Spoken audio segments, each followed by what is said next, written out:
are back. Hello, everyone. My name is Julius.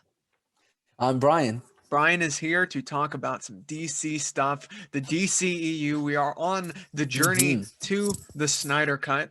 It is coming out Yes. soon. I hope everyone is excited. Now, I know what you're thinking. Why am I wearing a ridiculous hat on camera?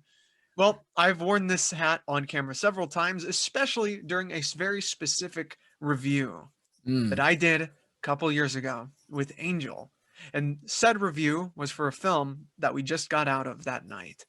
And that film was, hold on, I gotta set it up. The Suicide Squad. Ooh, yes. Right. Look at that group.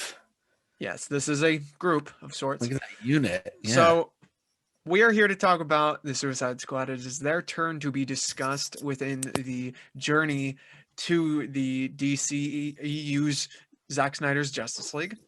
So before anything, Brian, how are you doing today? I'm doing pretty well. Just a little bit tired, but pretty good. Okay, I just want to make sure you're okay before we have to go to battle. Make sure you're well rested. Of course, yes. I'm doing conflicting fine as ideas well. on this film.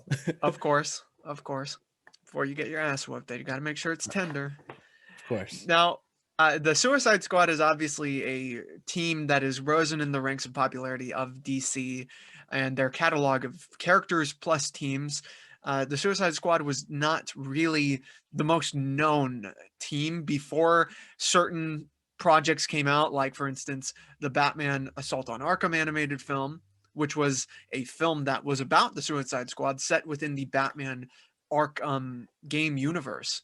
It's a really cool animated film that I recommend to everyone. Brian, have you seen that? Oh, yes, I have. So many times. It's really great. It's really great. I mean, I was actually shocked. I was like, yes. This is what we need in the live action film. You know, this is exactly what it is. I feel like that was a great introduction for most people of the Suicide Squad, unless they were reading comics. They were watching certain shows like the Justice League Unlimited series, where we didn't get the Suicide Squad, we got Task Force X, because that is a kids show, and to have a group called the Suicide Squad may, raise some red flags, right, for parents. It could easily end up in cancellation. Exactly. So we've seen them before, right? Different variants of the team, different characters on the team, different leaders, and different eras of the team. Now, in 2016, we had gotten the film by David Ayer. David Ayer is a director who's been around for quite a while, and he's done a lot of really good films, one of which was End of Watch. I was typing in his name, but I put in Dayer. David Ayer is a really cool director, and he's got this dark edge to his projects, which I could see that being the reason as to why he decided to do the Suicide Squad, because those are criminals, essentially. War criminals, street criminals, super villains on that team. You could understand why someone who did something like the movie with Jake Gyllenhaal, the End of Watch, and Fury with Brad Pitt and a whole bunch of castmates would do something as dark and different as the Suicide Squad. Let me show you a picture of David Ayer right now. There he is right there, surrounded by a bunch of his There he his is, films. folks. There he is. Looking like he should be writing a novel or something. He actually looks like Johnny Depp's character in that horror film. I forgot exactly which one it was. But this is David Ayer, as you can see. He kind of reminds me of Nicolas Cage's character in Mandy. Oh, Red. Yeah. There's David Ayer. So Brian, you heard that Suicide Squad was going to be a film coming out. I'm not asking what you thought about the film yet. Yes. But what did you think about the announcement? The announcement. Well, recently, during that time of 2016, I was like, well, hopefully this will make DC really good, because I had just watched Man of Steel, and I was like, well, I'm kind of really disappointed on what they're doing so far. So I had really huge high hopes on that. Oh, this is going to be like a really great movie. It's going to be like Avengers level sort of DC sort of stuff like that. It's going to be a very edgy movie, but not edgy in the sense of edgy as in very cringy. Well, Oh wow. I mean, that's not what you were thinking. I also thought it was gonna be really cool. Just, in general as a film, I wasn't really like the biggest DC fan growing up and stuff like that. So I was really Right. just excited to sort of see DC in movie theaters first, and then later on get introduced later on to comics and other stuff of other things like that. But definitely after watching Suicide Squad, I definitely saw the Arkham series, and I definitely saw a lot more things with the Suicide Squad and how Right. they sort of came around. And man, did I feel really disappointed With the film. with the film Well, after the thought of knowing. we'll get to that. We'll get to that part, yeah. See, when they announced different aspects of what the movie was going to be, right? They announced different. There were rumored cast members, but they did announce certain people and characters were going to be introduced of this world in that film. One of which was Jared Leto as the Joker, Margot Robbie as Harley Quinn, Mhm. and this got people excited. This actually did get people excited about seeing the film because those are pretty good actors. It makes sense beforehand that oh, okay, I saw him in Dallas Buyers Club. He was pretty Mhm. cool in that. Margot Robbie was in the Wolf on Wall Street. That's pretty cool, man. Yeah. And it should have been cool, but I'm looking for right now the fan art because there was a lot of fan art about it. There was a report that Jai Courtney would be playing Captain Boom, or not Captain Boomerang, Deadshot, and Will Smith would be playing Captain Boomerang. But then obviously that turned into the exact opposite Mhm. situation. And oh, here's one. I found one of Jared Leto way before we saw anything of him as the Joker. Oh, geez, hold on a second. Let me show you right now. There he is. See, this Oh is what boy. people were expecting. This type of darkness, this type of color, this Mhm. type of Joker. This is what people were really getting excited for. And I feel like movies like this were part of the fan art culture within the comic book films. That this is when it really started being pumped out to the point where people were like, man, I'm actually really looking forward to this. Let me make some art to depict my excitement for a film. And there it is right there. All the hopes and dreams of all the Suicide Squad fans. Boss Logic was one of these guys who did some artwork for the Mhm. Suicide Squad. So let's talk about the team, Of okay? course. And we'll see how we feel about this. Just the names alone, okay? Of course, yeah. We have the team, which is Deadshot, Harley Quinn, Mhm. Rick Flag, El Diablo, Captain Boomerang, Katana, and Killer Croc, and Rope Guy. And Rope Guy, yeah. I Let's not forgot forget about him. I He's an forgot the important. actual guy's name. He was I he was believe it's Whiplash no, I or think that's a Marvel character. Hillknot. Slipknot. Slipknot. There we Slipknot, go. like the Yeah. band. Oh yeah, the band. So, Perfect. what do you think about this team? Do you think this works as conceptually as a team that we could follow in a movie about these criminals and stuff?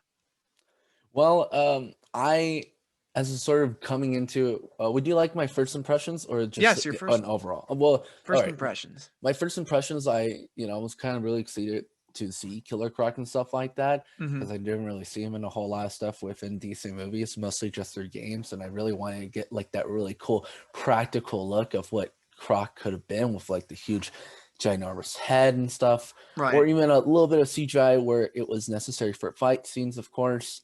Um, at the end of the day, Killer Croc was kind of like really disappointing in the after product and Mm-hmm. stuff, especially with weird lines that they kind of gave him. Oh yeah. Will Smith in Killshot's character, Will Smith Deadshot. is within Deadshot. Will Smith is a very half and half kind of actor. You either love him or you hate him, depending on what roles he kind of chooses. Mm-hmm. As an action movie star, he's very conflicting, but at the same time, I enjoy him. I could kind of take him or leave him for this character. I wasn't really too intrigued with him. He's not really like a very emotionally at-depth character, especially when they gave him like a really interesting backstory with his sort of life is very, very cross with Amanda Waller sort of forcing him to go to prison and stuff like that in the safety of everyone's lives, but at the same time it is at the cost of his daughter's life and her growing up being able to with her father. And it's very interesting, but they sort of glance over that in a majority of the film. I was really, like you said, with hearing about Margaret Robbie playing in as Harley Quinn. Harley Quinn. Yeah, Yeah. I was thinking of like her work within Wolf of Wall Street and other things that she had worked from before, and I was really excited to see this. It was, I think that she can always improve, especially right after what happened with Birds of Prey. I feel like she has definitely more room to improve. Hmm. Depending on how they want to, make a screen time with her, uh, and stuff like that. Definitely, who is writing her character? I definitely need to talk with them personally. And then, Captain Boomerang, I thought he was all right. I wasn't really that intrigued. It was a very, you would have imagined that we were going to have greater connections within the characters, very similar we had seen within Avengers. We are introduced to new characters like Hawkeye and like Black Widow. I mean, though we are introduced to Black Widow and Iron Man 2, we Right. get to see a little bit more about her character and her relationship with Hulk and with a lot of the other Avengers a little bit more better than we did within this film, because this film was sort of, we saw characters, we saw this sort of references with that from past comic books and stuff, but we don't really see that connection of them as a team, And I feel like within the Arkham series, we kind of do see that, even though that some of them do, spoiler alert, some of them do kind of betray one another in order for them to sort of have that Yeah. sense of, I am going to live and you can all die. We don't really have that real big sense, and it does kind of end off very family, with Vin Diesel sort of, we got this. Right. Yeah, I would say that's my overall thought. Well, this is definitely just looking at the team. Mhm. First impressions.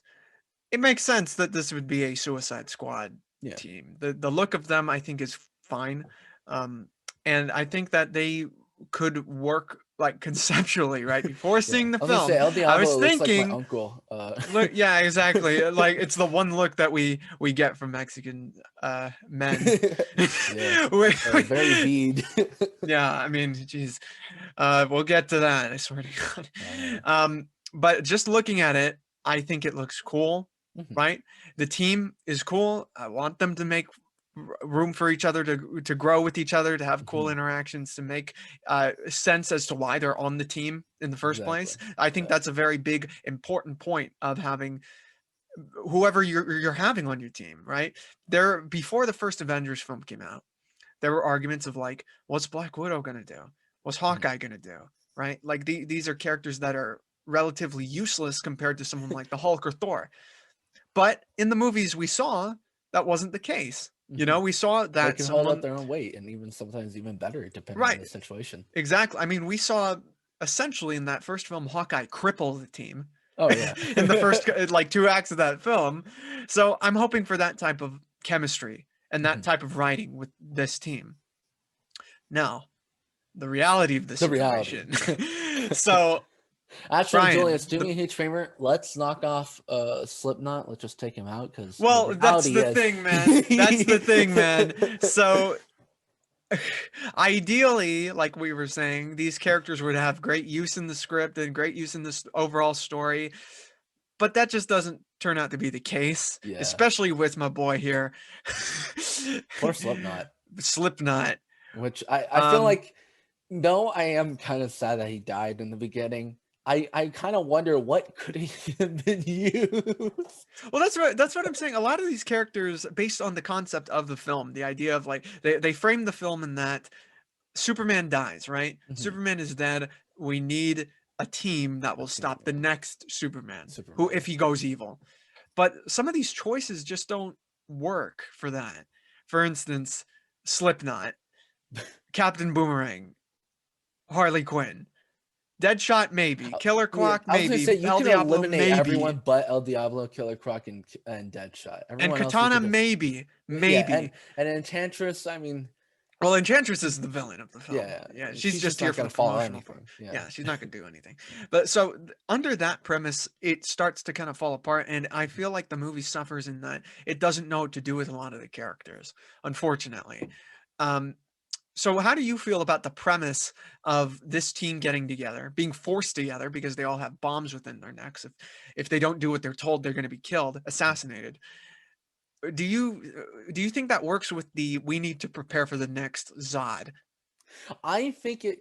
slightly doesn't, kind of slightly doesn't, depending on the situation. In theory, in a very broad term, it works really well. Similar to my thoughts on what was that movie again? Battle Royale. I love that movie Right. because it has a very similar premise. You are putting bomb collars around your neck and you have to kill one another to be able to gain your freedom. And it's sort of the same concept, except it's more or less we are forcing you to fight someone that could be as bad as you in the near future, and we're Right. threatening you to do it. But I feel like in a conceptual reality, this would never really work.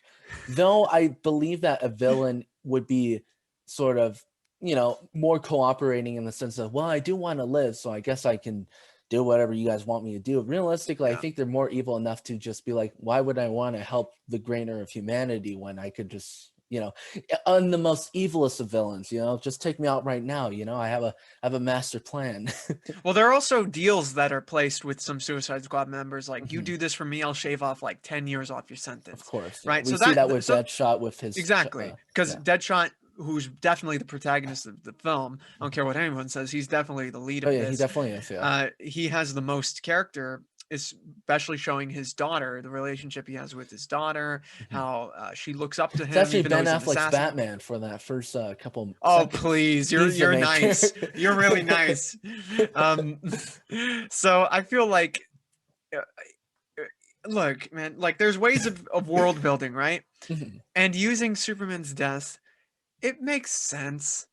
But I feel like just with a team that's I mean, these are essentially the expendables of this world. It's So very like, why true. are you trying to apply This it to is this the B mystical, team. like, I mean, they have them disable a small country, fight private armies, Mhm. you know, do dirty work for foreign nations. Like, like we're gonna have them fight a wizard, you know? We're gonna have him fight the man who can literally like erase time and go back in time and Right. freeze with his breath, Heat vision. heat vision. So Yeah. I would love to see it. We saw Justice League 2017 where he basically took his own team out. Mhm. These people are going to do something to these Superman. these people will do nothing. And Even the guy who spits fire. It's like we saw in Man of Steel what happens with fire and Superman, all right? He lets people set on fire before he gets fired. All right. But of all these characters, Brian, which do you think was the most compelling and the most best utilized? I was going to say I feel like the focus though was heavily introduced mostly on Enchantress and sort of like her beginnings and origins, and really focusing on like, you can kind of really see it from a mile away. Oh, she's going to be the main villain. I believe the very first half is very written well to sort of us be very sympathetic towards she as a villain, and then towards the second half with her Oh flowing yeah. was sort of Hips. really, yeah, with her hex side, which made me feel really weirded out, not really sort of sympathetic to her anymore, or even view her as a reliable villain. It was very similar to Yeah. Big Gray Villain, where Big I gray villain. Mud. Mud, yeah. Swamp Thing um without the Swamp Thing. so true. Man thing. No. Yeah. But and then I know that they were trying really heavily introduce like a sort of reliability within Katana's character, with her trying Right. to have like this weird sympathetic revenge story, similar to how Old Boy is sort of taken in and then he has to sort of like fight his way out and sort of get revenge for his daughter and his family. But it Right. just never really came off like that, especially with that crying scene. I kind of felt weirded out. Well, that's one thing that I think is the biggest flaw because of all the characters that some are so in depth and some are just very shallow, Mhm. and is reflected within the tone of the film. Because in one moment you're gonna have something that's really like what the katana scene where she's crying, she's speaking Japanese, she's talking to the souls that are encapsulated in her sword, which is by the way just thrown in there. Oh, Oh hey, yeah. you don't want to mess with her because Don't want to the mess with her. souls are in The the souls are katana. in her katana. It's like, okay, dude. And so she's not joking, she's crying. And then a dude right after this really like well acted scene on her part makes some joke. And like that happens throughout the whole film. Like there's this part where There's really no moment to breathe, and even when no, there's man. scenes which are like Unfortunate. you would imagine are really intense and sad, they sort of really get glanced over. And I'm not even gonna lie, I'm not gonna lie when I say this. I felt like I had more I felt like I had more character depth with the Marines that went with Killer Croc in the in the tunnel with any of the other characters.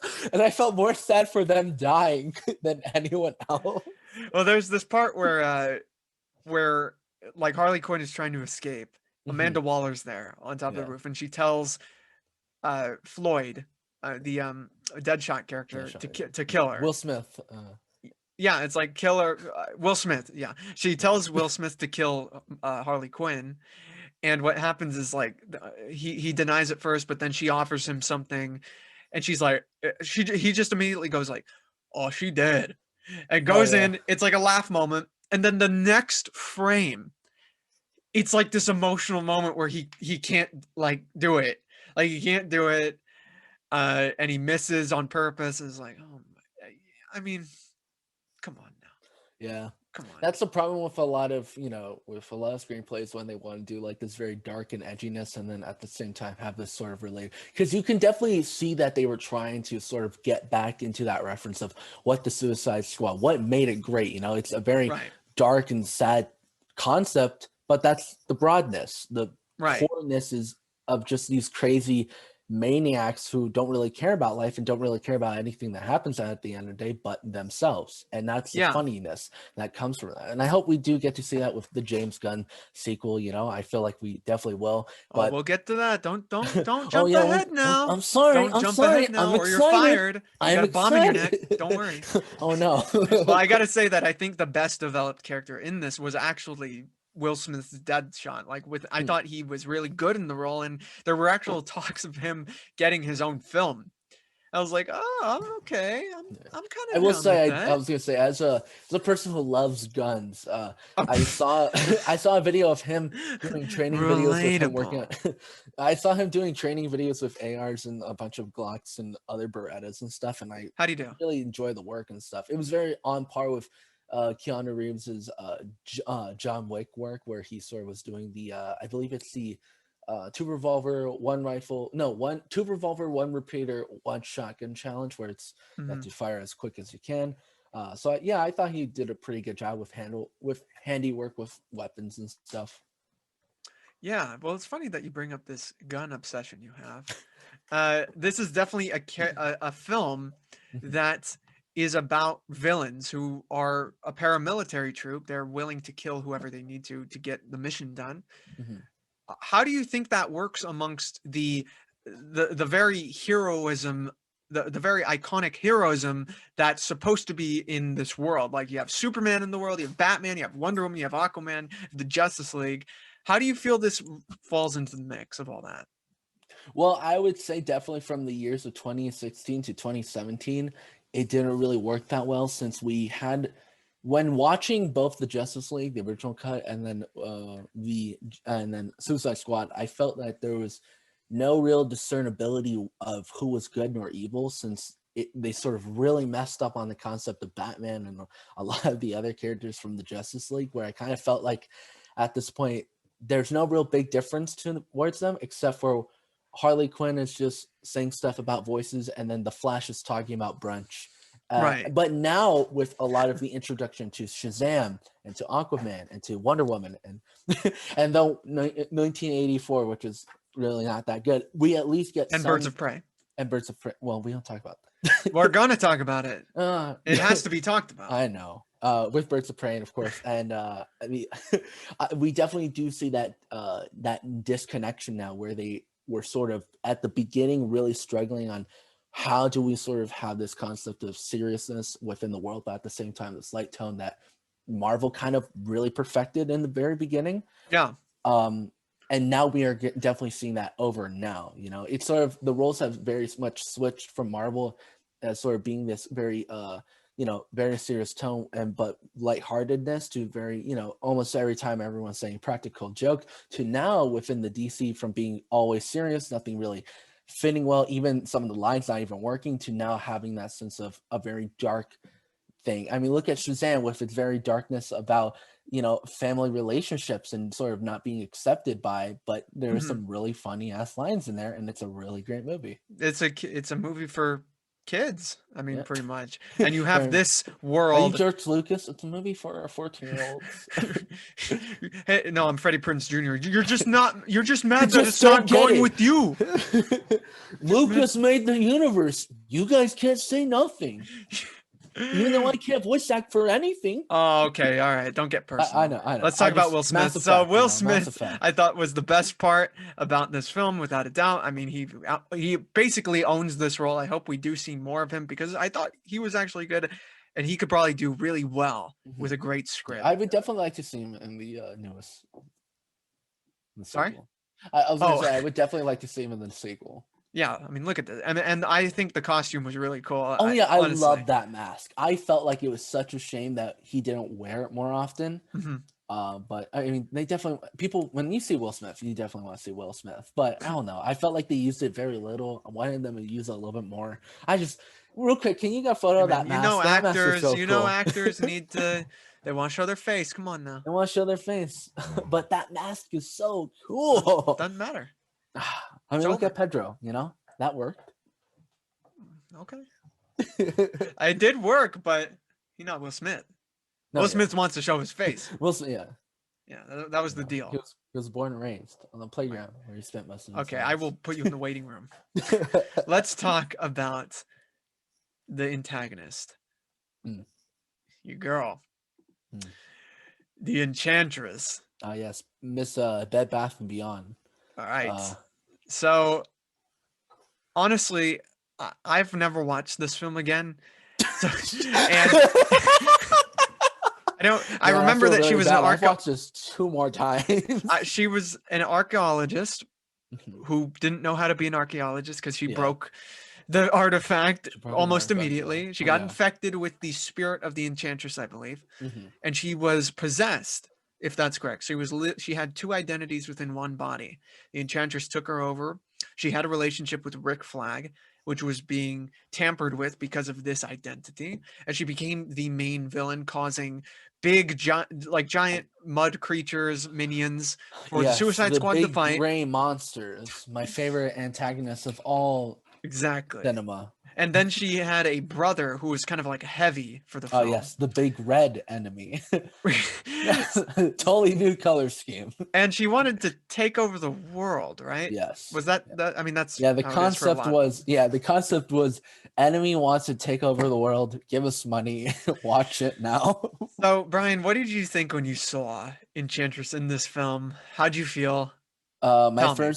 Well, I hate this design. I mean, it's a beautiful design, whoever made up it, but practically within the film, it really made me not want to watch the film. It was really weird. I really prefer the old design. I don't know if you want to bring it up. The old design is just really badass and really cool, especially that scene where Amanda Waller brings her among the Pentagon officers, and she's like, well, she can get you any information in that sort of backwards hand thing. That is like one of the most coolest scenes of all time. Look at that design. I mean, she looks like a hippie from like the 1970s. I mean, it don't look too much different. She just looks more messy than what we had before. she looks like she hasn't taken a shower in like 3 days. Right. But my favorite, one of the best scenes in cinema. One of the best scenes of cinema. No, but I don't know. Her as an antagonist, it's even then as sort of just like this broad thing of like a Power Rangers thing of, oh, big villain wants to destroy the world. Right. There was really no reason to why, besides from her being sort of like a captive. Just evil. And that's really it. And that's even how they kind of show it off in the movie, is that she escapes her captivity, and that's when she wants to destroy the world. So without her wanting to escape her captivity, it would have just, if you really think about it, realistically, she would have just been like, oh, right with this. And she'd be like, all right, well, I guess I'm forever a bomb. Okay. Well, I really do wish that it was better, but it did remind me a lot of Rita Repulsa from the Power Rangers, like you brought up. You don't ruin her. You don't ruin her? Yeah, no, she's amazing. Except for the newest Power Rangers. I mean, all right, man. Okay. Sorry, as a Power Rangers stan, I can't. You're gonna tell me there aren't some similarities between those two? Oh no, there is definitely some similarities. Come on now. But there is a big difference. I don't know if there's as much a difference as you or Daniel would admit. We'll Silly find. boy. Silly boy, I swear. So okay, so I feel like the idea of having the antagonist being this giant magic-based villain. Mhm. It, do you? I mean, I don't think it's such a great uh, foil for the Suicide Squad because they're like you have a guy throwing boomerangs, you have a girl with a baseball bat, you have a guy with guns against this, and the fight scenes result to these fights where they're fighting Mhm. all these just creatures, these mud creatures. There's for me, there's no feeling in it. You could Yeah. make an argument for like you can make an argument in that in the first Avengers movie they're fighting a bunch of faceless aliens. Why you care about that? Well, I mean it's a different context. I like Yeah. those And we have a characters much more better, better antagonist. You know? better antagonist, and you get Better exactly where motives he's to coming think about from. it too. It's mostly not he wants to control Earth. It's mostly just him causing. It's mostly him He's just not making dancing him. throughout the film. Yeah. Yeah. Yeah. No. I would have said that I agree with your point about the Suicide Squad facing off a magic enemy. It would have made more sense for the screenplay to go against an alien, if anything, or Sure. maybe a thought of like maybe there's an alien invasion coming up, and they feel like maybe that could have led to a second uprising of a newer Superman. You know, Something like that, or something at least with more character. yeah, something at Yeah. least in concept to why they are making a Suicide Squad against someone to a future Superman. Because a magic user is not really Superman. That's more or less like Wonder Woman or like anyone else who Shazam. deals with Shazam. Exactly. And that would have made a much more concept if they were like, oh, we want to make sure we have someone who can go up against these new Egyptian people and, These new Egyptian people. these new Egyptian people. Yeah. But no, yeah, conceptually, it would have made more sense if they had better the screenplay to match up to the threat level of Superman. Because a magic user doesn't really make any sense, and the motive is just really boring. Well, the thing is, if it was like a Superman level threat, they'd be destroyed, They would be extremely be destroyed. wrecked. You know, and so I was gonna say, that's don't the they thing. You kind got of to just place ruin them. her with the power of love? Yeah, man. I mean, they really got to just Friendship is magical. They with straight up characters did a like Care these. Bears. With characters like these, you really the setting is such an important aspect of what makes them work or not. You know, you can put them in a war zone. You can put them in, like for instance, their use in Batman or Assault on Arkham. They're trying to break into Arkham Asylum to break out the Riddler, or they're trying to stop the Riddler. I don't remember exactly, but they're going in there for someone, right? I don't think they're superpowered beings, right? Obviously, there are Yeah. superpowered beings in that, but I just don't think it ends up in this mess by the end. No. You know, it becomes a very personal fight by the end of that film, where you have Deadshot versus Joker. Harley Quinn's up in the mix. Batman's trying to like catch up to all them. You know, Yeah. it's crazy, man. Yeah, and it's and we even I'm not gonna lie, I did feel that connection when I did see my boy, King Shark. What was it again, King Shark or In what? in the Arkham series? Oh, that was King Shark. Yeah, that was King Shark. Yeah, I cried when my boy King Shark died. That was. See, that's what I'm saying. Like those I mean, characters had and personality. he's a straight up just murderous shark, but I got more connection from that versus Killer Croc who loves BET. Oh my god.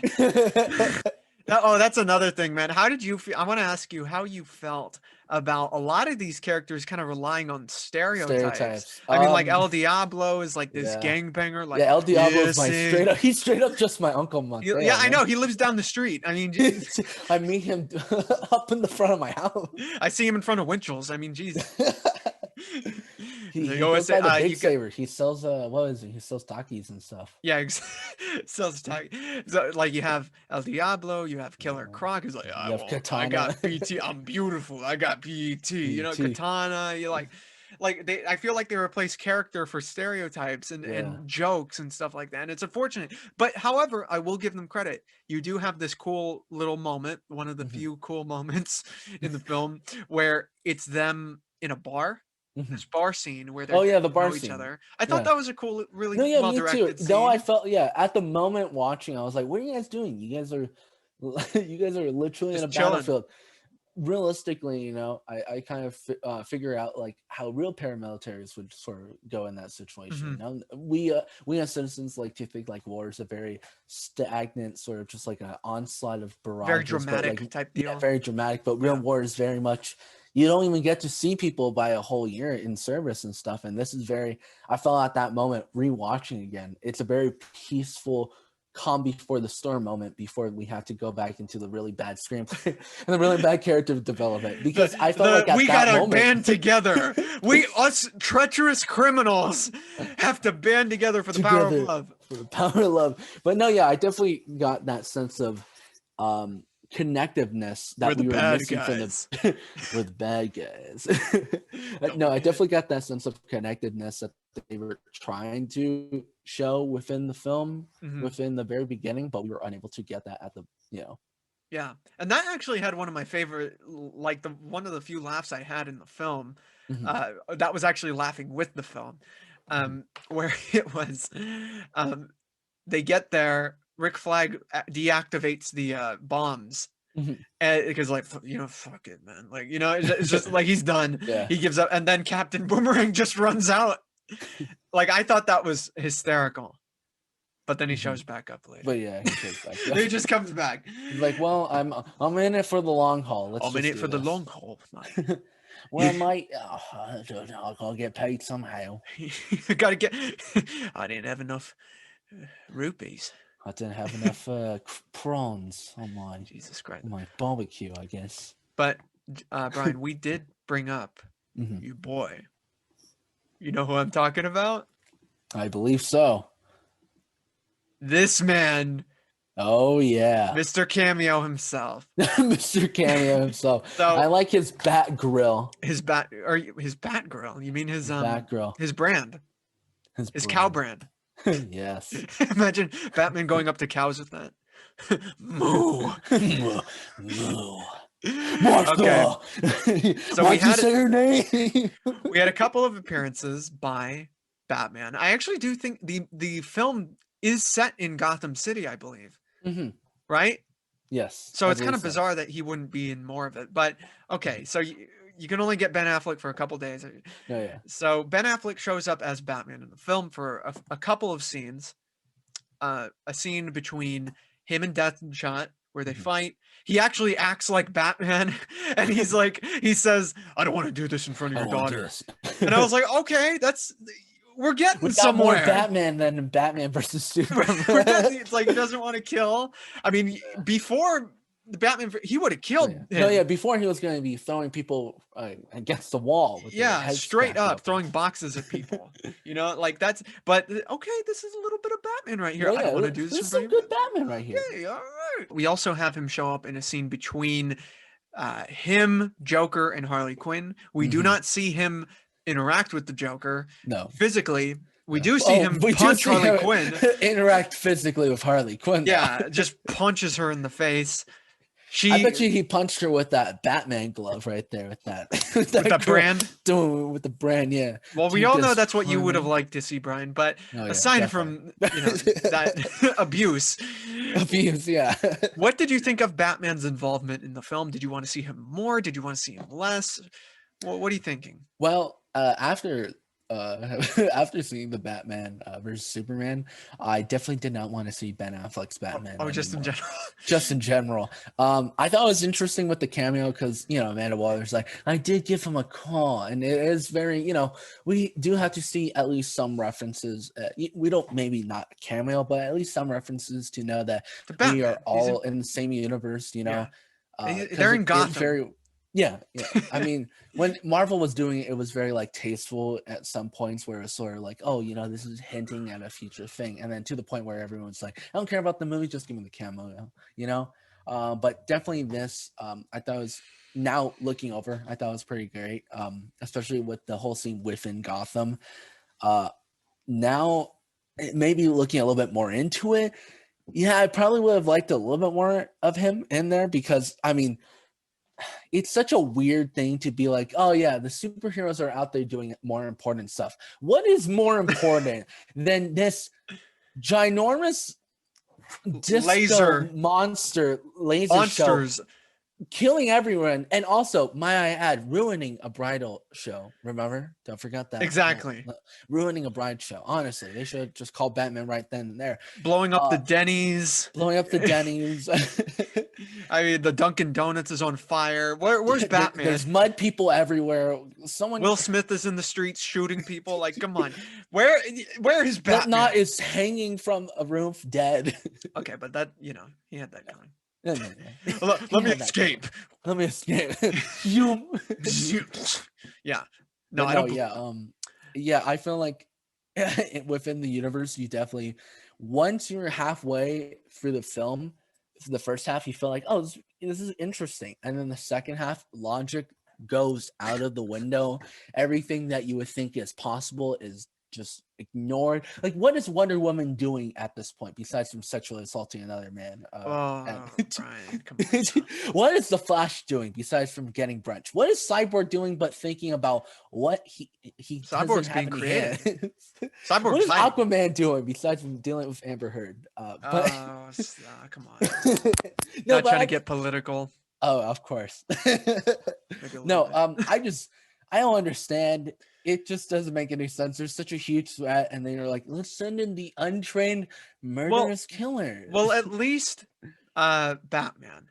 You Yeah. can make that argument about Batman. This is his city. True. I do agree that I feel like logically Batman in this story would be more involved. Practically, it's another matter entirely. You can only look, they already stacked up their whole cast of different characters that do nothing. They couldn't afford a character that would actually be there logically and do something. Unfortunately, I'm sure Ben Affleck was kind of like busy or something. He was dealing with what was going to be happening with Justice League. I'm doing Vice. I need to bulk up. What? Vice? I'm sorry. No, that's Christian Bale. Yeah, that's Christian Bale. I always get them mixed up sometimes. Yeah, but with what little Batman we did see, I did think he was more Batman than we had gotten. Definitely. In the film a couple months beforehand. I that thought suit he was really is kind of really upsetting me though. The little ripple lines. Oh. It Wait, let's I don't know. The lines remind me of like a shark, like designs of like their scales and stuff like that. I know that everyone complains about like the big bat logo. I mean, it's an interesting logo. What it is. I mean, it's very Frank Miller inspired. True. Yeah. Right. I definitely like that cowl. I definitely like the short. I prefer the shorter shorter ears compared to because I think like the big ears just look like this. It's like. Well, that's what they look like on you, Brian. No, it's like. By the way, this is actually a photo of me on my way to Brian's house every night. Yes, of course, yeah. Every night to watch The Mandalorian. That was me. Just not tonight, Julius. Not tonight. You better not talk about Grogu. Better not talk about Gungans. Gungans, yeah. So we had Batman in it. Now let me ask you a question. Okay. Yeah. Let's be fair. Let's be fair. What works in the movie? What do you think works in the movie for you? Is there anything? Is it a lot of it? Is it a little bit of it? What works for you? Well, besides from the concept, which I feel like, that's a very boring thing to say. The concept works. I feel like the concept kind of slightly works. I also feel that there was moments within the screenplay where they were trying to get with some emotional connection of Deadshot being in a much more larger role, because it felt like they wrote Deadshot to be more interesting. I was going to say and admit that to you. I do love Deadshot. He's really great. He's one of my easily favorite characters within the overall of the film. But it definitely felt like the focus definitely towards editing and towards like availability of just screen time. They definitely went more on the enchantress love story with Flag more than anything else towards the second half of the film. And even we do see that within the first half of the film with them going to that hotel. And I understand what they're trying to convey there with the whole, she's trying to have like that sort of sense of rebellious natures against Amanda Waller. It just felt weird because they do it the next day. And then it kind of felt like, why would you do that? Man. And then Jared Leto's Joker. Okay, I know that. well, hold on, I know. We're All right, not all there right. yet. I That know, I promise you, we will discuss that. but I We was. will discuss I that. know, but I just say what works. Am I Oh, allowed okay. to? Well, I'm not going to spoil I'll allow anything it. I'll major. allow All it. right, I'll cool. allow I will say, though I do not prefer the design over most Jokers, I it. feel Okay. like within this universe of what they were trying to go with, it does kind of work a little bit well, in the sense of this very weird anarchist sort of thing, sort of rebellious nature. But that's just the Joker within every depiction of this very anarchist behavior. Uh, Julius is freaking out majorly. We'll talk about that. We'll talk about that. We'll have a whole section No, about yeah, of course. And then that. I guess last thing that I would have to say, which worked kind of well, Mm-hmm. man, it's just so hard. I mean, I enjoy this film. Like if I put on the back out, watch it, it's on the most worst film that some people would say, but it's definitely not a good film. All right, fine. Last thing that I would really enjoy was that very steadiness of that pace of the very beginning. There was this very certain comic books ish style with sort of like the intros. I know that everyone makes Christ. memes and jokes about the intros, about like the Jesus. character intros, but I thought it was kind of interesting and very unique and cool, Well, but yeah, here's the thing: those little things were cool, and to see Deadshot with his daughter was cool, but just to see the other characters was just really weird. Like with Killer Croc's intro, I mean, it's cool with him killing people, but we don't really learn anything about how he got in there. And then with the same thing with Harley Quinn, it's sort of like that weird dance scene with Jared Leto. It's like, you like her? You like what you you see? don't want no beef. You don't want no beef here, Yeah. fam. Okay. Okay, Yeah. Brian. Thank you. Oh, But yeah. so I'll be very quick about this. What works in the film? I think the main thing that works is Will Smith is Deadshot. I think he's the most compelling character. I've said it already, but I think he's the most compelling character. He's someone who I get where he's coming from completely, and I think Mhm. that seeing those moments, those very few moments throughout the film, there's a spark of a unique character, someone that we're not used to within the comic book genre, really, of film. Within the MCU or within this, he's a reluctant hero, reluctant anti-hero more so. Mhm. And I thought that Will Smith played him really well, and there's a great potential Mhm. to see him back. I hope we Yeah. see him back because Yeah, I I thought he was definitely one of saw the that strongest parts. large connection towards like the Arkham series, and very much like, oh yeah, Will Smith did a pretty great job, as especially with this coming out and stuff.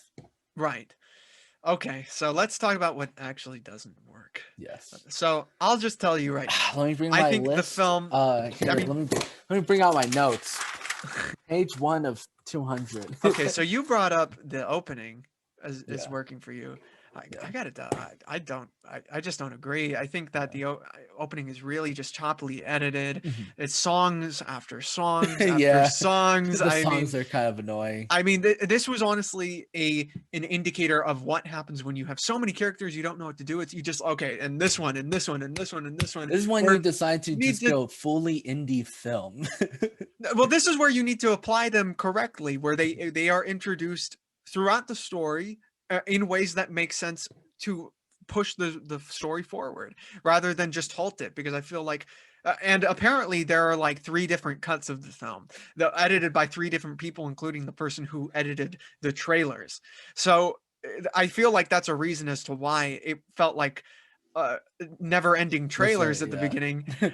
Like the only time that works is at the beginning of Tropic Thunder, or it's literally trailers after trailer after trailer, and it's part of the joke. With this, I really it was kind of discombobulating at first. I'm like, oh, like dude, I'm going from like Rick James to Eminem to Slipknot to 5 Inch Nails. Like, Yeah. my goodness, this is unfortunately not Yeah. working. It was the Bohemian Rhapsody of editing. It was like the Frankenstein's monster of you know what I mean? Like, but the thing is, the bolts were put on the chest, the on the arm was chest, up on yeah. the head, like it was unfortunate because I was kind of like, oh no, this is not going to be. I felt like once we slowed down Mhm. and we got to that scene in that bar, I was like, okay, here's something. I'm down with it now. But then it just turned into the standard comic book action ending that people Yeah. are kind of tired of seeing, Mhm. unfortunately. Yeah. So what about you? Where are your notes? So I'm not gonna cuss on this part because I don't like cussing, but I will say, Uh, screw those people for killing El Diablo. My God, really hated that so or much. did they? Or did they? I think they did. He's I think dead. the guy blew up. I believe He so. blew up. I don't know. I was gonna say towards the first beginning, it was very obnoxious to like, oh, this is just a really big stereotype. But then when we got to that bar scene, it was really cool. We got to see a little bit more about who he was as a character, and the Yeah. sort of thing about like, oh, I killed my wife and my children, I burned them alive, and now I have to deal with that whole sort of thing for my Yeah. life and stuff. And then, some would see that as a redemption arc of him dying as a sense of For he is for, now for my finally family. for my oh yeah. These are my bitches. This is my family. And they're like, sorry, we don't really know you that well. We don't even like you, bro. All we know you is the Mexican guy. You're a stereotype of us. Really weird that they made Croc like BET. Right. I don't know why that was really necessary. I What mean, was he's it? a man-eating crocodile monster. Well, I just don't. about that I opening is don't see that the connection. there's plenty of compelling stuff in there, especially with someone like El Diablo or Deadshot or even Harley Quinn partly. But it feels like it belongs in different films. Yeah, Films that would lead up to this, right? exactly. Or These like even characters like are that compelling. short stories, like a TV show. I would definitely watch Yeah. a TV show. Or so, yeah. I mean, a series would be really cool with this. It actually, this was kind of like the worst case scenario that I kind of have for the Snyder Cut. We will talk about that later. Oh We will yeah, discuss that later. But this is kind of what I feel. I hope that the editors and Zack Snyder looked at this and said, okay, let's try to fix let's our do the film up. opposite of that. Let's try to we have a lot of characters here. Let's hope they have stuff to do. Reasons for being there, Um, yeah. So that's unfortunate, but I really was excited for the film coming out. I wanted it to be. There's a trailer reaction on the channel from years back when that trailer, one of the trailers came out, and I'm there with Angel and Daniel, and we're watching it, and we're getting excited. We're happy that it's happening, and it's like, yes, let's do it. Let's finally get this film. Let's actually go. Man, but then after the film, I come out and a friend of mine calls me after he gets out of his screening. It says, "Oh yeah, it was great."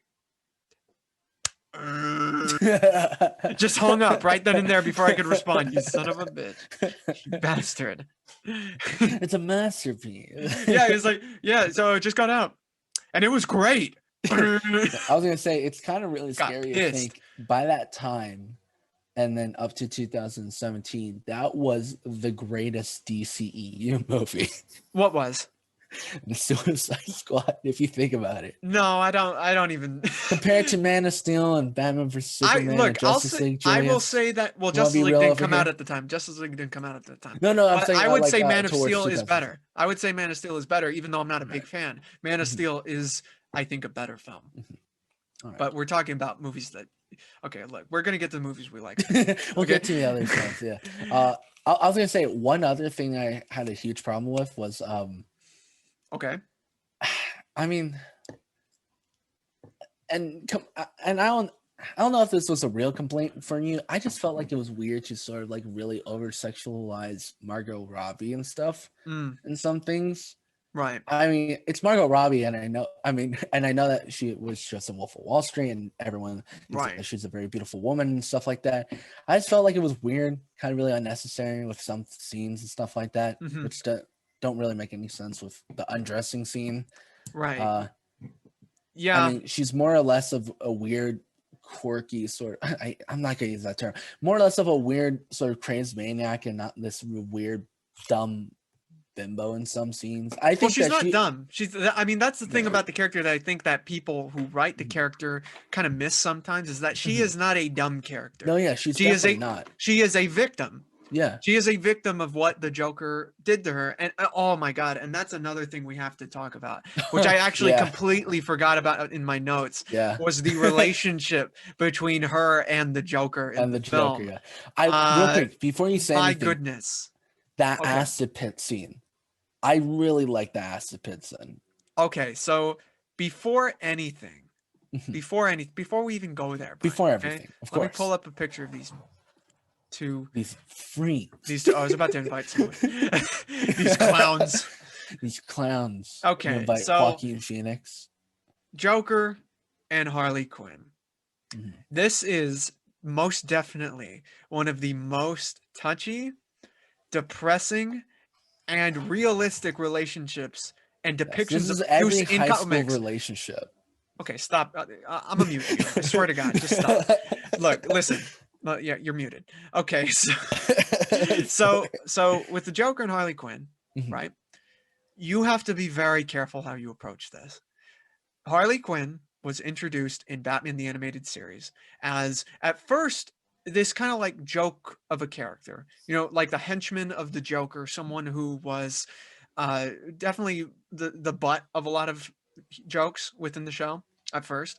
But then you get an episode called Mad Love, where it depicts how they met, their relationship, how she was seduced by the dark side, if you will, and how she just fell into this trance by this master manipulator who is ultimately abusive. Now, I have not seen this extended cut that exists of where it shows more scenes of their relationship and everything. However, what I saw, what I paid for in the theater that night, depicted a relationship of this more Bonnie and Clyde situation, where Mhm. it's like their Joker cares Yeah. about Harley. He's obsessed over Harley. Harley is like working her way to get back to him. It's true maddening love as Mhm. it's depicted in the film. Mhm. I had a big problem with that. Yeah. I had God a save big anyone problem. who messed with her king. Exactly. Like this Damn it, was Amanda Waller. this is absolutely, I think, maybe the most worrying part of the Yeah. film, because a lot of young girls look up to characters like Harley Quinn. I Mhm. remember when that movie was coming out, posts on Facebook when I was on Facebook, people's Mhm. girls I knew When I was on posting, Facebook. "I'm looking for my Joker." My And I'm like, I'm like, I don't think you I understand. don't think you get it, dude. This is not something to look up to. And I The actually, incel I guy hold the from film in that. contempt that it didn't depict Yeah. this relationship properly, especially Yeah. in the very end. Especially in the Mhm. very end. Oh yeah. Brian, how did you feel about the relation? How do you feel about the relationship in general and how it was depicted in this film? Really, yeah. I don't really like it that much in the film. I think they did a much more better job within the animated Harley Quinn TV series. Yeah. Here, let me pull up a Or picture while you they keep at least talking. handle Go ahead. no, yeah, of course. At least they handle it a little bit more better because there is some times in that show that I'm just not a big fan. But I would definitely say In Batman the Anime towards Series? yeah, no, in the Harley Quinn animated series, Oh, no, no. the newest one.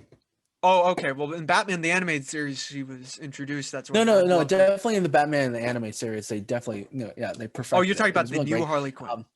The newest Harley Quinn, yes. Okay. Yeah. Okay.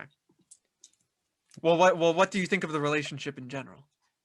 I think the relationship in general is this very this almost there's a bunch of jokes out there that are sort of like Joker and Batman are more in a loving relationship than Joker Her and and Harley Harley Quinn, Quinn, and I yeah. feel like it's this very large obsession of Joker sort of reaching his goals, but he's able to use mastermind anyone who has been in his life, and I feel like the reason why he has Harley Quinn so connected with him is because Hmm. she's the most closest person to him, And she's a and he's sucker. able to he's able to manipulate that love that she has for him into allowing him to do whatever he sort of wants at the end of the day. And I think that they Yeah. really failed that sort of, I mean, they were kind of slightly getting the whole Harley Quinn loved Joker more in some scenes, but More than what Joker did. Yeah. yeah, more. But at the end of the day, with that ending scene, and then of course with Harley Quinn jumping out on Come the on, plane, baby. no, Where is no, she?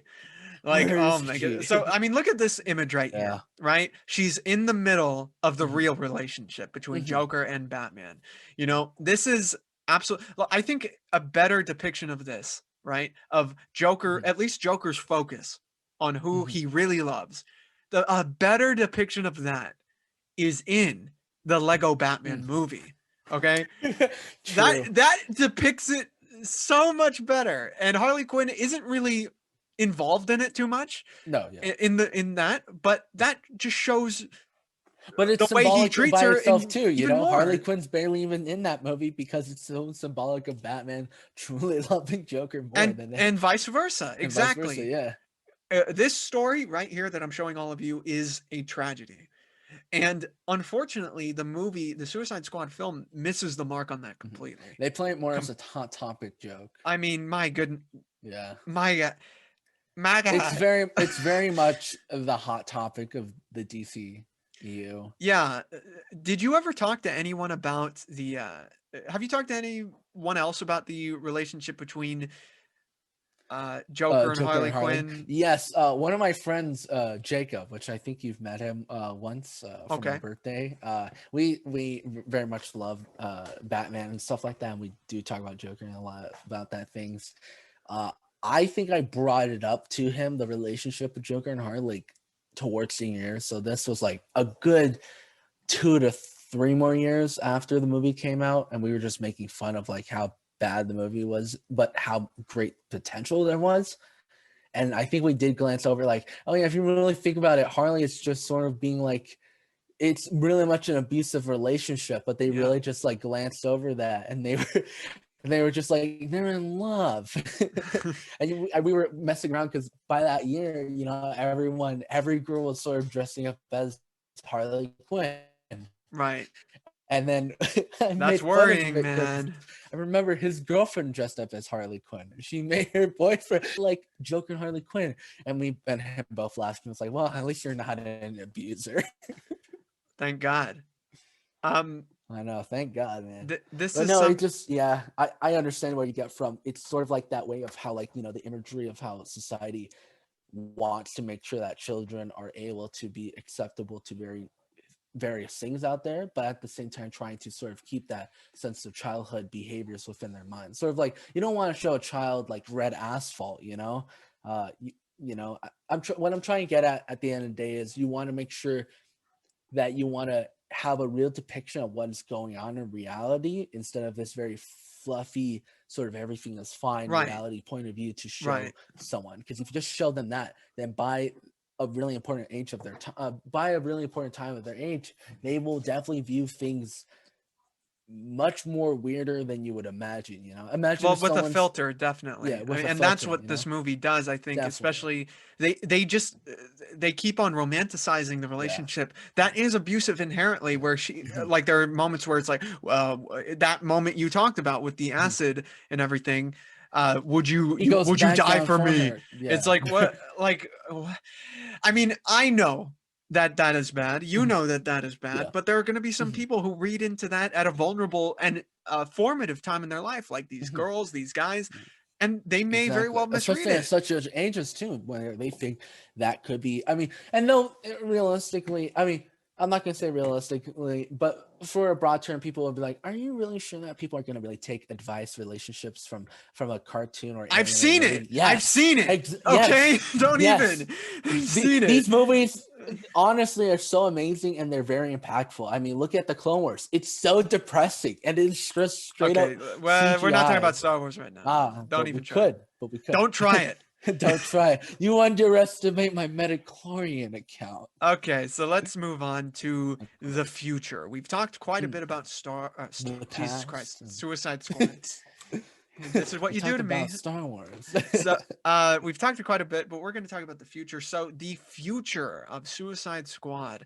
We're Hmm. getting a film this year after the Snyder Oh Cut comes yeah. out, directed by Mr. James Gunn himself.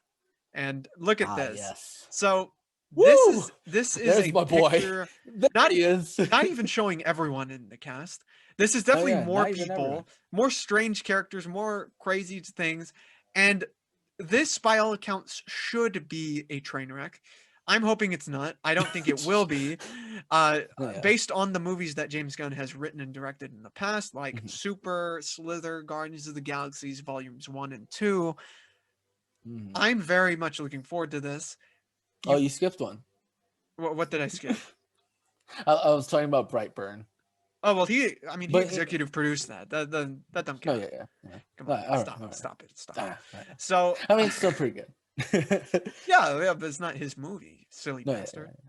So, yeah. anyway, so you can't deny when watching the first Suicide Squad, it felt very reactionary to Mhm. something like Marvel's Guardians of the Galaxy, which is a team of misfits that are a bit unhinged, a bit, they can get dark, they can get very adult with the humor, and they're goofy, right? So they decided to mimic that in their own way with the first Suicide Squad. But Oh now yeah. we're getting the guy who influenced their cinematic decision to make the sequel, or not even really a sequel because it's called The Suicide. It's not Suicide Squad 2, it's The Suicide Squad. Brian, what do you think about this? Well, obviously James Gunn is making a hard-on move, saying, "Yo, this is the Suicide This is Squad." No, the I'm really excited about this movie. I think it looks really great, and even if it does kind of mess up in a sort of disaster way, I feel like it's not. And I also have hoping a it's not. Yeah, me too. big theory that in the very first half of these characters are going to be killed. Oh, he said no one. James Gunn got carte blanche to kill anyone he wanted. Anyone, anyone in this movie. None of these people are safe. None of these people. No, yeah. I definitely believe that half of these people are going to be murdered in the first, like, just the first 5 minutes. Very similar to X Force within Deadpool 2 with Oh no! Don't say all the that. people.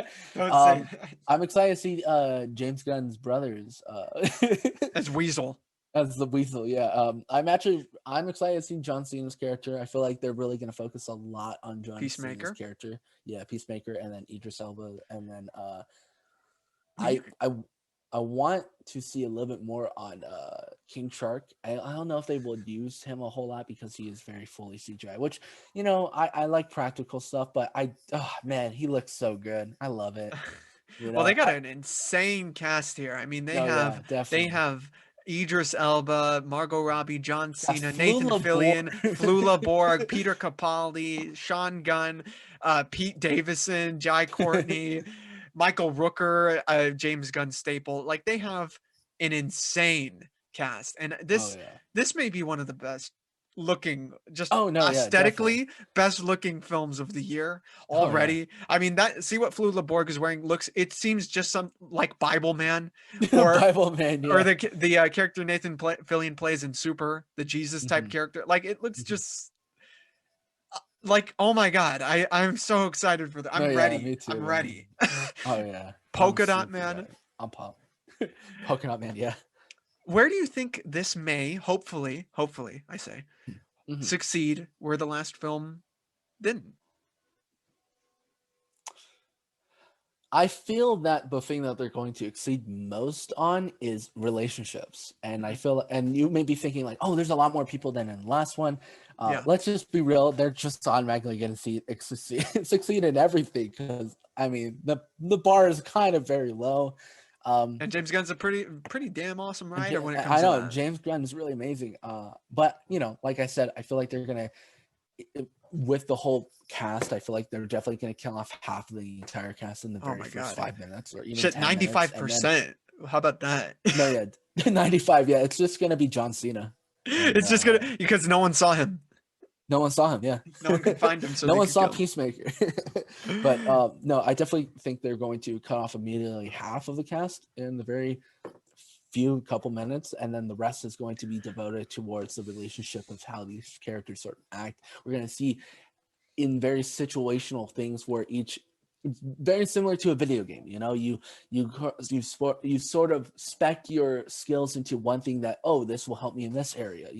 Right. If I want double jump, I'll put double jump so I can jump on trees. So I feel like there'll be definitely situations where there's sort of like, oh, polka dot man could do this, or Peacemaker can do this in this one area, and then they'll be killed off in that one area or in Just the right next. You there. know? It'll be, if anything, this reminds me of Cube. And I don't know if you know about the movie Cube, Julius. No, I don't think so. Oh, well, Cube, for those who don't know, it is a cubic. It is a movie about people in a prison in a large cube, and each cube has a different room and a different set of challenges. And so the people go into these different rooms, and sometimes they die, sometimes they don't. And so sometimes they learn that, oh, if I put a shoe within this room, then it will blow up and I don't die. Or if I put a shoe in this room, then I'll be saved, and then I could go into the next room and save this shoe. You know, it's a very sort of, oh, each room will be a testament to who abilities will get them to live the longest. Oh, You I know, see. It's that escape room film. exactly, yeah. That's right. Well, I'm hoping we get that type of panic within this film, because this is obviously going to be a movie where a lot of people die. From what I understand, the main antagonist or the opposing force is Starro, uh, who's the giant cosmic Ooh. starfish who mind controls people, which I am so down for. That sounds freaking amazing. I was gonna say, thinking I of need Sorrow, I'm that. thinking of Robot Chicken. Oh yeah, yeah, exactly. Can it be Can that it this be? giant starfish's heart was touched? Oh my goodness, outrageous. So You I'm know, very excited for it's that. Batman flying through a Green Lantern boat through Starro's eye. Goodbye, Moon Man.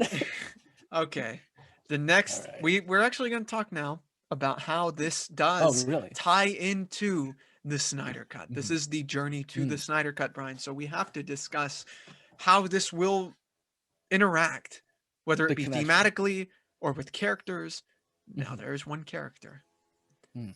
from the Suicide Squad that is Ooh. appearing within this film, Ooh. and it's your boy, Ooh.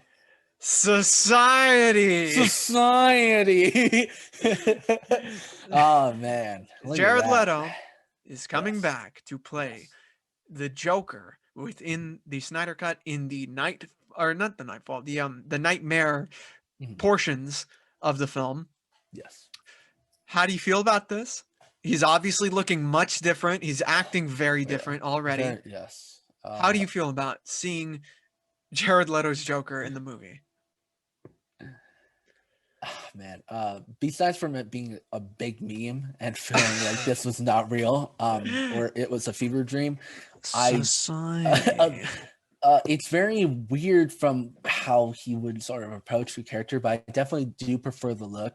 If anything, he kind of reminds me of The Crow, with With Brandon Lee. Brandon Lee. Yeah. Yeah, with Brandon Lee from almost from afar. You know, of course, close up he does kind of look like, you know, looks like Jared Leto probably on a Right. Sunday, or like Jared Leto going through the woods naked. You know, In his hole. in his hole, yeah, and Right. putting rats in people's lockers. Well, hey man, look, he's got no damage on his forehead, so it's already, No, got yeah, points for me. it's all good. No little teardrop. Yeah, no teardrop, none of that ha ha ha tattoos Yeah. on his Went to face. laser point surgery. Oh yeah, the laser. None of that 24 karat diamond in his. I mean, right now he looked kind of cracked out, so he had to get Yeah. those diamonds I to the definitely, supplier. if we're talking about connection within both the new Suicide Squad and within the Nightmare dream that Batman has with Jared Leto's new depiction of the Joker, I feel that the connection is sort of this. It's almost very, and it's going to sound weird, but you know, I think it's very similar to sort of Batman looking into the future within Infinite Earths. You know, maybe there is a different Earth where there is a very lighthearted sort of view on the DCEU, you know, and maybe a Shazam could be a Oh, part of please. that Earth. And then I would hope so. I would hope so. You know, and everything has a little bit difference, you know, maybe Starro is the main villain compared to Dark compared to side. Steppenwolf or Darkseid. Yeah, or Oaxus. Lex. But no, I definitely think it's in reference to a future to how the Avengers was doing the whole thing about you know, with WandaVision and with Doctor Strange, how but at a much more quicker pace than I would sort of Then very much enjoy, your you preferred. know. Yeah, that I would prefer, because in Marvel, it took years, from 2008 to sort of that to 2015, where they were just making reference of like, oh, we're getting into, there's different sort of sides of this and stuff like that, and Different there's worlds multiple and stuff. different, yeah. Yeah. And then within the DCEU, it's very new and very quick. But you know what? They're Well, they kind had of no catching. choice. Let's No, be yeah, honest. they're catching up, to Marvel, but at the same time, I want them to take their pace, Okay, But but I'm Brian, what excited do to you see the think of the Snyder Cut. Joker? Oh no, I love the Joker. Jesus. You know me, Julius. I Can't love get a this new. straight answer out of you. I Hey, love Brian, this what's 2 joke. plus 2? Oh well, if you look at Well, if you math in general, you can get quantum physics out of this society. I'm a very talkative nerd. Yeah, well, Julius. maybe you should talk about what I'm asking, man. No, I like the new look for Jared Leto. I Well, like what? it.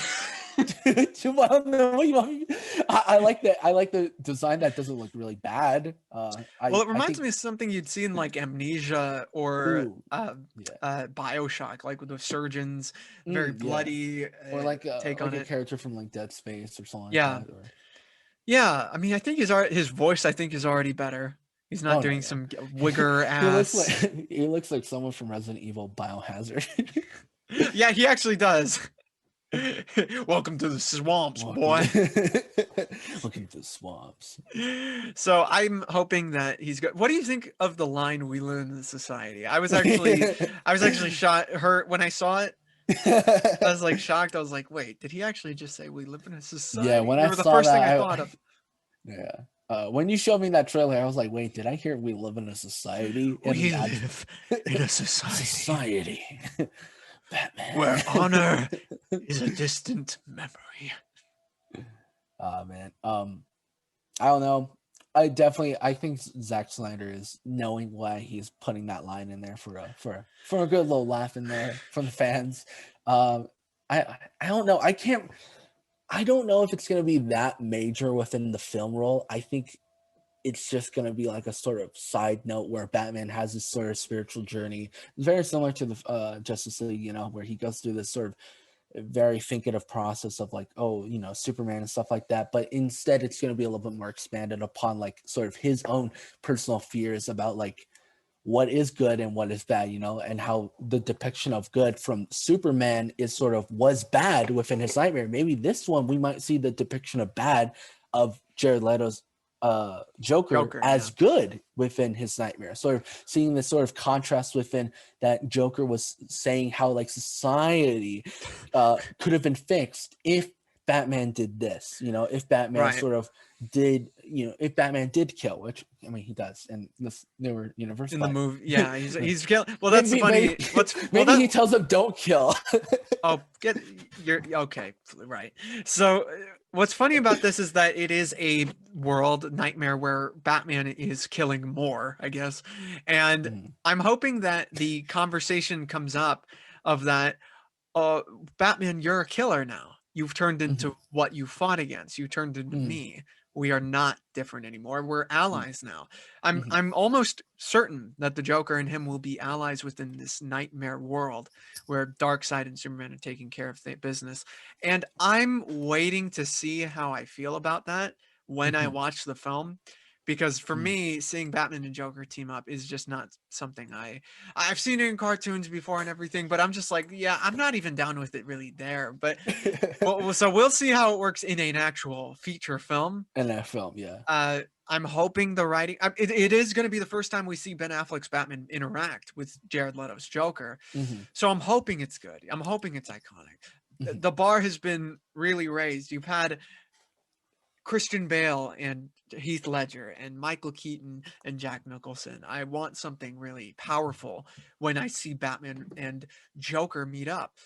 So the fact that this Batman is one who uses an assault rifle, who is willing to do what it takes to fight He just evil, shoots him. He straight up I, hears society and he just shoots him. he'll probably just shoot him, especially if this Joker is the one who killed his Robin. Mm. I'm hoping that is brought up as well because, as we know, Robin was killed off screen. Oh yeah. All we saw was a suit. What do we do with a fan beloved character? Kill him off screen and don't Kill him off explain screen. any relationship towards it. Right. So I'm hoping that's brought up here. If anything, it would be really cool if we saw a reference to Red Hood. You know, maybe Maybe, that would be. You know, I would love maybe. to watch that, a live action of Red Hood, Well, yeah, maybe. a Who rated knows? R version. You know, they could really do anything similar to the choreography of The Punisher. You know, Maybe, man. You never know. maybe. Let me ask you about another cut, okay? Ah, yes. One that's different than the Snyder cut. Hmm. It's something that fans are asking for, Mm. the director is asking for, Hmm. and maybe it could just happen. Mm. It is the Ayer cut of Suicide Squad. Oh wow. So apparently, because Suicide Squad was edited the way it was edited, Hmm. people have been clamoring for an Ayer cut. As a matter of fact, David Ayer himself has come out and said, "I want one of those." So, are you interested in this? What do you think could be different? And would you want to see it? I would definitely like to see it. You know, very. You know, I mean, I hate these cut things and stuff like that because I feel like it's so. The corporations are so like really diminishing on the creativity of what the directors and what the writing team really wants to release and stuff. And I Right. feel like they would just allow them to sort of release it from the very beginning instead of having us as the fans sort of Being straight up toyed just with almost. cry for like 3 years for them to finally release one cut for. But here's But my thing, man. mhm. Why are they making like 4-hour films? It's like, you know, you're not going to True. be able to put that in the theater. True. Like the theaters They're will trying to be the lose money. godfather of of They will lose DC. money. The theaters will lose money. Like, you can't. You can only show it so many times in a Mhm. day. That's not too many concessions being sold, man. Like, why? True. You know this, But it definitely works now for a streaming service right? tool, Yeah. because with COVID and stuff like that. And that's the one sad reality within the sort of losing of movie theaters is now people are much more willing to watch a lot of things in longer periods of time. Like I just straight up watched all of Attack on Titan in less than one day. So like I Mhm. feel like a lot of people could binge watch a lot of the Marvel movies and a lot of the Yeah. Marvel stuff in like a good week. Of course they could, and it would make sense too. I Mhm. just feel like uh, I agree with you in that the Yeah, cuts definitely can from a be yeah, definitely, yeah, I definitely, hold on, because I do yeah. agree with you. I'm trying to agree Mhm. with you, man. You I'm interrupt me. sorry, I'm sorry. Jesus Christ. Hey, I agree with you. Oh, but then again, when it comes to these cuts, I feel like there's an attitude that comes around with it. Like for instance, Batman vs Superman, right? It got Mhm. the Ultimate Edition, and then that came out, and people were hailing. See, it's good now. This is it. This is it. It's like, well, am I a sucker? Because I paid for the movie in theaters. Oh, like, so you're basically calling me a sucker, right? Which is kind of how I feel about this Snyder Cut business, because that's obviously like you had two directors, two visions clashing. Mhm. People paid for it in theaters. People are paying for HBO Max to see this shit. It's like, man, the fans are really being toyed with when it comes to these cuts. Why don't Yeah. you release them on the DVDs or the Blu-rays when that happens? Mhm. Right? I mean, why are you messing with the fans, dude? Exactly. And these fans need to hold themselves responsible as well. It's like, stop praising these studios that are doing this in the first place to us, you Exactly. know? Yeah. My goodness. I know it's so annoying. Imagine they're like release the Godzilla cut, and it's just Of what? Of a the gun. Roland Emmerich film? Yeah, yeah. Yeah, why don't you release it so I can It's like then it's burn like that? slightly less darker, and there's like one more minute of Oh, Godzilla. please. It's gonna no, dude. It's gonna be like more scenes of those Roger Ebert and Gene Siskel characters. And we actually get one more minute of what was it? Bill Cranston's character. You're talking about the 2014. I thought you were talking about the Oh no, no, no, yeah, yeah. the No, Matthew Broderick one. the Matthew. And Billy Cranston is a Power Ranger, not Heisenberg, you bastard. I know. Come on Billy Cranston. now. Well, Brian, we did it, man. We talked about We did the it. the Suicide Squad. Suicide Squad The air yeah, cut in the haircut. Yeah. journey to the Snyder Cut. Mhm. We're on our way to the films we actually enjoy. Oh yeah.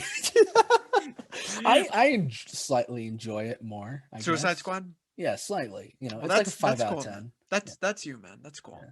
I'm happy. I'm happy that you enjoy it. I'm happy that the people who enjoy it enjoy it. You Enjoy it. know, I Yeah, wouldn't yeah. want to convince any, or at Of least course. go out of my way to argue with Mhm. someone like you're wrong. Like, You're come on, wrong. No, that's yeah, a waste of definitely. time. Come on. No, yeah. But Brian, you are wrong. Oh, I appreciate Aside from just about, things, um, about everything, about everything, including this. Uh, but Brian, are you excited? My last question is, are you excited for the Snyder Cut coming out on I'm March super 18th? excited. Oh, Oh, you're I'm super ready. excited. Oh yeah, I am. Jesus. Well, what grabs you? Uh, I know that people don't really like the whole long hour stuff. I like the long hour stuff because I get to see more of the vision of the sort of director and what the writing team and what they want to sort of do. I also did not really enjoy the Justice League movie. I thought it could have been really better what they were trying to go for. I mean, when it came out, I was like, oh, they're trying to do Avengers already. Okay, I guess. You want to do at least like 2 more independent films, and so you can get on that sort of list. They Right. at least showed Thor and Captain America before they went straight away. I mean, they straight up just did. They straight up just did Man of Steel, and then Yes. Batman versus Superman, which is just Civil War, and then they just did Justice League. Well, and then Suicide Squad, and then Wonder Woman, yeah, and then Wonder Woman. Yeah. Yeah. I don't know. I didn't really enjoy it that time, so hopefully it subverts my expectations for this new one. I'll have to definitely watch the original one first, and then do a much more better review on that on myself, putting some notes and some very key specific things like I hated or what I really enjoyed, and then compare that within the second movie and see what I enjoyed better. I mean, already Steppenwolf, I'm already loving just from the trailer so far. I mean, CGI, you know my points on CGI. I don't like it, but when it's needed, and it looks great. Man, I'm hoping it's great, man. But then Darkseid CGI though, that looks like a rock'em sock'em robot. What you showed? What, in the latest trailer? Yeah, that. I thought it latest looked way better than what they had in the previous trailer. Oh yeah. Wait, what was that one that we were making fun of a good night ago or something like that? Well, I showed you the recent trailer where Joker in it. Oh no, the one where it was like you had it like in stop motion where Darkseid was like this. Oh, that was not. That was a fan thing. Oh, never mind that. Yeah. Well, you guys know where I'm coming from. We're going to continue. We're going to talk about other films, believe it or not, throughout this whole thing. I'm excited to do so, and get ready because we will be talking. I think the next one is going to be Wonder Woman, and we'll see what happens. So, guys, thank you so much for listening. Brian, where can the people find you? Of course. Well, people, you can find me on Instagram at @TheRealBrianCurriel, of course. And then you can also find me on YouTube. Don't subscribe to my channel. I don't do anything on there. But if you do want to check me out, you can find me here, but I'd rather you didn't. At Video Warrior 51. And then you can find me here as a guest speaker at the Goat Movie Podcast. Please, guest commentator. Yes, of course. /commentator.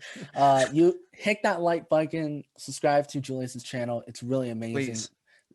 Both him and Angel do some amazing reviews and some really great work on here, and it's amazing. Oh, thank you, Brian. I appreciate that. Yeah. You're still fired. Yeah. Remember, folks, we're trying to get to number 2. We gotta beat we have to beat the Joe Rogan Experience. Okay, and the Darkest Timeline podcast. We don't talk that. We talk about. Please, guys, subscribe so we can get to 10,000 subscribers. And once we do, maybe, just maybe, we'll get a goat cut. Ooh. And then I don't know what it'll be of, but it'll be of something. Guys, have a good one. Stay safe. Release the goat cut now. Would you let me? No, never. Would you let me? No. Stay safe and good.